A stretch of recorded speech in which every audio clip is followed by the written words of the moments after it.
Hello আসসালামু আলাইকুম everyone, Diban art and mom channel থেকে আমি ডেইজি। আশা করি কাছে বা দূরে যে যেখান থেকে আমার আজকের ভিডিওটি দেখছেন, আল্লাহর অশেষ রহমতে সবাই ভালো আছেন, সুস্থ আছেন, নিরাপদে আছেন। আমিও আমার পরিবার নিয়ে আলহামদুলিল্লাহ ভালো আছি, সুস্থ আছি। আজকে যে ভিডিওটা দেখতে পাচ্ছেন এটা হচ্ছে শনিবারের ভিডিও। তো শনিবার বিকাল থেকে এই ভিডিওটা শুরু করেছিলাম। তো হঠাৎ কোনো প্ল্যান প্রোগ্রাম ছাড়াই আমি আপনাদের ভাইয়া আর আমার দুই ছানাপোনাকে নিয়ে ঘুরতে বের হয়েছিলাম। তো কোথায় যাব বাসা থেকে যখন বের হয়েছিলাম তখনও জানতাম না। তারপর বাসা থেকে হাঁটতে হাঁটতে চলে গিয়েছিলাম নরসিংদী পৌর পার্কে। আর সেখানে গিয়ে দেখি সাপ্তাহিক মেলা হচ্ছে, আর এটা হচ্ছে নারী উদ্যোক্তা মেলা। আর এই মেলা প্রতি শনিবার সকাল 11টা থেকে সন্ধ্যা 7টা পর্যন্ত হয়ে থাকে। তো আমরা সবাই মেলায় যাই আর মেলার স্টলগুলো ঘুরে ঘুরে দেখি। আর ভিডিও শুরুতে দেখতে পেলেন আমার আজান বাবার হাতে একটা ছাতা। এই ছাতাটা আমি তাকে কিনে দিয়েছিলাম, কিন্তু কিনে দেওয়ার পর যা হলো দেখা গেছে শুধু ঘুমানো আর ওয়াশরুম ছাড়া বাকিটা সময় তার হাতে এই ছাতাটা থাকবে। আর এই যে আজকেও বাসা থেকে বের হওয়ার সময় সে ছাতা নিয়েই বের হয়েছে। তো তাকে অনেক রিকোয়েস্ট করলাম ছাতাটা বাসায় রেখে যেতে, কিন্তু সে নাছরবান্দা, কে শুনে কার কথা, সে ছাতা নিয়েই বের হবে। তো যারা এতক্ষণ ধরে আমার ভিডিওটি দেখছেন তারা প্লিজ একটি লাইক দিয়ে আমার পুরো ভিডিওটি কন্টিনিউ করবেন। আর যারা আমার চ্যানেলটি ভিজিট করেছেন কিন্তু এখনও সাবস্ক্রাইব করেননি, আমার ভিডিওর কোনো অংশ যদি আপনাদের কাছে ভালো লেগে থাকে আমার চ্যানেলটি সাবস্ক্রাইব করে অল বাটনে ক্লিক করে আমার চ্যানেলের পাশে থেকে যেতে পারেন। আর যারা এই কাজটি অলরেডি করেছেন তাদেরকে জানাই অসংখ্য ধন্যবাদ আর ভালোবাসা। তো এই দিক থেকে আমরা সবাই মেলার পুরো স্টলগুলো ঘুরে ঘুরে দেখছিলাম। আর মেলার অনেকগুলো স্টলের মধ্যে প্রথমেই আমার নজর কেড়েছে মেলার গাছগুলো।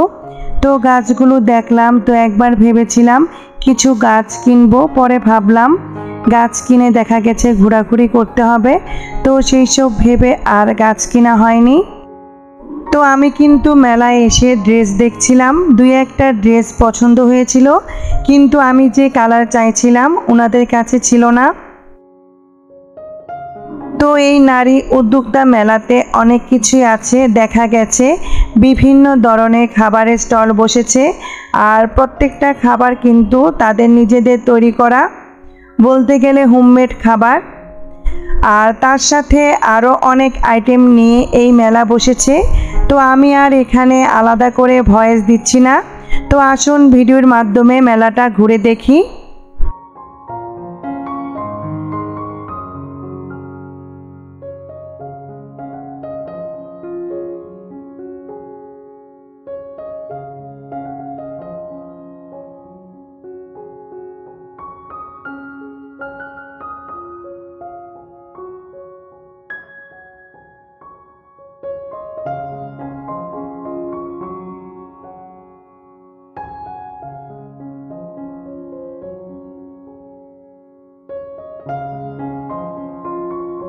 তো এই দিক থেকে মেলায় ঘুরতে ঘুরতে আইসক্রিম মামাকে খুঁজে পেলাম।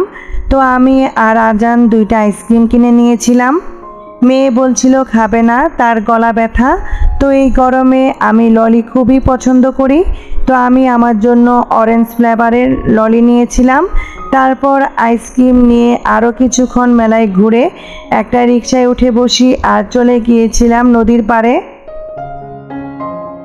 আর এই নরসিংদী শহরে আমার পছন্দের জায়গা হচ্ছে মেঘনা নদীর পাড়।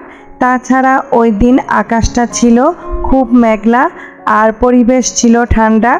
তো দেখা গেছে রিকশায় চড়ে হাতে একটা আইসক্রিম নিয়ে বাচ্চাদের মতো খেতে খেতে খুবই ভালো লাগছিল। আর এই দিকে আইসক্রিম গলে আমার বুরকার অবস্থা খারাপ হয়ে গিয়েছিল। এরই মধ্যে আমরা সবাই নদীর পাড় এসে পড়েছি।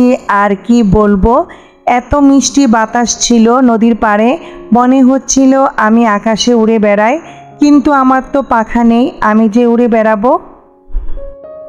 কিছুক্ষণ দাঁড়িয়ে থাকার পর দেখছিলাম একটা লঞ্চ সামনের দিকে আসছে। তো আমার মেয়ে বলছিল লঞ্চে উঠবে, তো আমি তাকে বারবার না করেছিলাম। পরে দেখি আমাকে রেখেই তারা বাপ বেটি আর আমার ছোট ছানা লঞ্চে উঠে গেছে। পরে আর কি করার, আমিও উঠে গেলাম। তো আমরা যেখানে ছিলাম সেটা ছিল মেঘনা নদীর পুরান টার্মিনাল, আর এই লঞ্চ যাবে পাশের নতুন টার্মিনালে, আর সেখানেই লঞ্চ থামবে। তো এই তো দেখতে পেলেন আমার মেয়ে উঠে গেছে লঞ্চে, আর সে তো লঞ্চে উঠে মহা খুশি। আর আমার একটু ভয় ভয় করছিল। আমি কিন্তু সাঁতার জানি না, আমার মেয়েও সাঁতার জানে না। তো আপনাদের ভাইয়া সাঁতার জানে। তো এইদিকে লঞ্চে উঠে আমার সত্যিই ভয় করছিল। আর আপনাদের ভাইয়া আর আজান দেখেন লঞ্চের উপরে উঠেছে, এই দেখে আমার আরও ভয় বেড়ে গিয়েছিল। পরে যখন লঞ্চে উঠে নদীর যে সুন্দর পরিবেশ দেখলাম, তা দেখে ভয় শব্দটা ভুলে গিয়েছিলাম।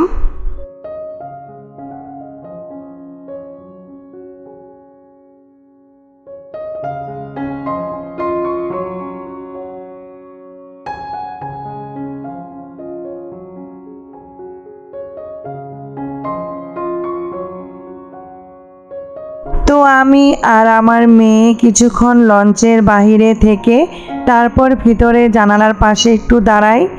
আর আমরা মা মেয়ে জানালার এপাশ ওপাশ থেকে কথা বলছিলাম আর খুব হাসাহাসি করছিলাম।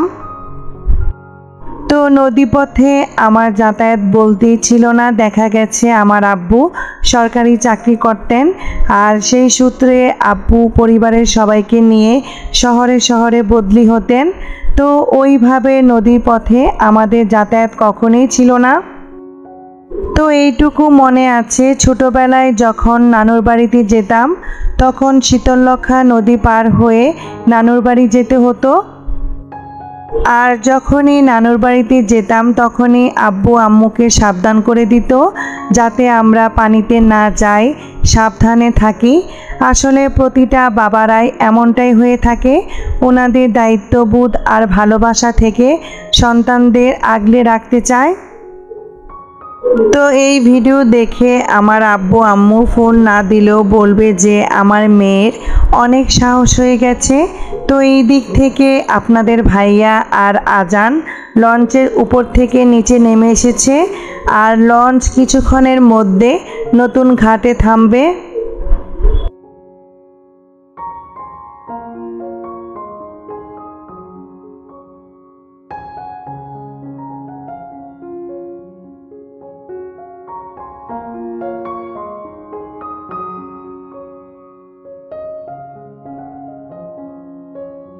তো এরই মধ্যে আমরা সবাই লঞ্চ থেকে নেমে গেছি। আর এই যে দেখেন আজানের হাতে সেই ঐতিহাসিক ছাতা। তো ভিডিও শুরুতে আমি এই ছাতার গল্পটাই আপনাদের বলেছিলাম। তো এখানে আমি কি ভয়েস দিব বলেন, আমার ছেলের হাতে ছাতা দেখে আমার খুব হাসি পাচ্ছিল। আর সে এই ছাতা নিয়েই পুরো মেলা আর নদীর অর্ধেকটা পাড়ি দিয়েছে। তো আমরা কিছুক্ষণ লঞ্চ টার্মিনালে সময় কাটিয়ে তারপর বাসার উদ্দেশ্যে রওনা করি। তো এই ছিল আমার আজকের ভিডিও। তো আমার আজকের ভিডিও আপনাদের কাছে কেমন লেগেছে অবশ্যই কমেন্টস করে জানাবেন। তো আজকের ভিডিওটা আমি এখানেই শেষ করে নিচ্ছি। আবার হাজির হব নতুন আরও একটি ভিডিও নিয়ে। ততক্ষণ পর্যন্ত সবাই ভালো থাকুন, সুস্থ থাকুন। আল্লাহ হাফেজ।